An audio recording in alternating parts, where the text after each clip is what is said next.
La deuxième maturité, la maturité de la gestion des émotions. La maturité émotionnelle, c'est tenir compte de son environnement et de son entourage. Quand on parle de maturité émotionnelle, c'est de ne pas imposer aux autres ses humeurs et d'adapter ses émotions à son environnement. Quand on est triste, quand on est en colère, quand on est fâché, quand on est tout ce que vous voulez, c'est très important de ne pas laisser nos émotions affecter les autres. De ne pas laisser nos émotions affecter nos familles, nos collègues, nos enfants, notre partenaire. La maturité émotionnelle, c'est de ne pas afficher une mine sombre dans un environnement joyeux. C'est-à-dire qu'on est quelque part où tout le monde est content. Toi seul, ton visage est serré.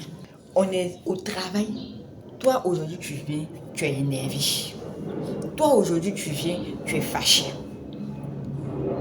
On est dans la maison. Toi, aujourd'hui, tu es fâché. Prenons l'exemple d'une famille de 7 personnes où chaque personne a son jour de colère. Le lundi, c'est papa qui est fâché. Donc, papa impose son humeur au reste de la maisonnée. Et le mardi, maman prend le relais. Le mercredi, le premier enfant prend le relais. Le jeudi, ainsi de suite. Ce qui revient à dire que dans cette maison-là, 7 jours sur 7, l'atmosphère est toxique. Parce qu'il n'y a pas cette maturité de gestion des émotions. Chaque individu de la maison impose son humeur au reste de la maisonnée. Il faut apprendre à prendre du recul pour gérer ses émotions et revenir de plus belle. On ne dit pas que moi c'est bon comme ça. Quand je me réveille, je ne suis pas d'humeur. Quand je suis en colère, non. On doit apprendre à être mature dans la gestion de nos émotions.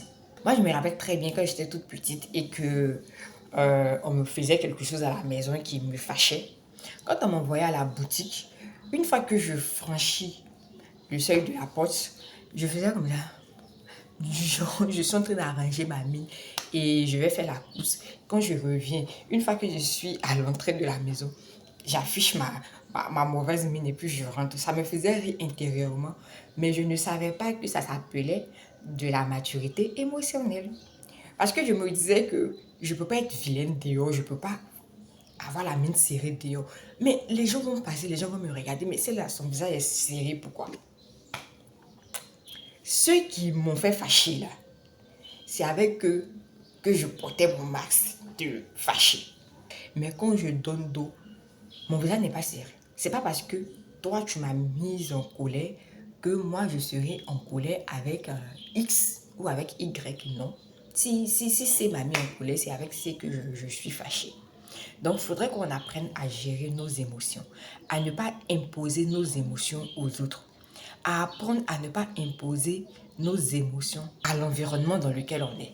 Donc, il faut savoir prendre en compte l'environnement et l'entourage pour maintenir une harmonie, pour maintenir quelque chose d'agréable. Que ce soit à la maison, au travail ou ailleurs, c'est très important. La troisième et dernière maturité que j'appelle la maturité individuelle. Donc, cette capacité-là à se développer soi-même de manière continuelle, au-delà de l'éducation primaire reçue des parents. Faudrait qu'on soit en perpétuel développement. Faudrait qu'on soit toujours en quête de connaissances. Faudrait pas qu'on se limite à ce que nos parents nous ont donné. À nous d'ajouter pour pouvoir transmettre. On apprend de nos expériences, on apprend de l'expérience des autres. Beaucoup de gens se contentent de ce qu'ils ont appris depuis l'enfance et n'évoluent pas davantage.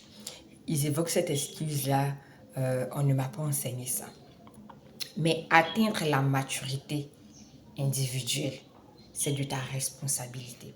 C'est de ta responsabilité de te développer personnellement. C'est de ta responsabilité d'apprendre de nouvelles compétences. C'est de ta responsabilité de grandir ton intelligence continuellement.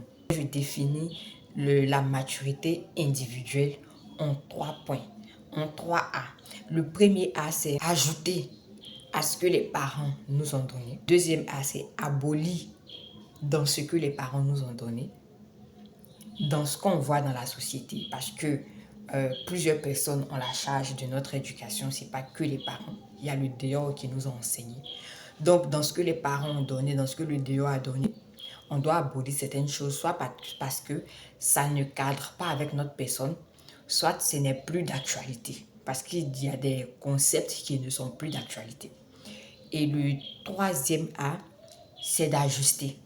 Donc, dans tout ce fourre-tout-là, il faut ajuster en fonction de son temps, de son époque, de son envie et de sa vision du futur. Donc, la maturité individuelle, c'est la capacité à dépasser l'éducation reçue pour devenir une personne plus accomplie et plus informée. Donc, ces 3 types de maturité-là, moi, je pense qu'on doit les développer, on doit les avoir pour aller loin. Si on veut aller loin, il faudrait qu'on ménage notre mouchu dans ces 3 sphères-là. Bien manger, gérer ses émotions, se développer personnellement. Je pense qu'avec ça, nous sommes beaucoup armés pour affronter tout ce qui est tracas de la vie.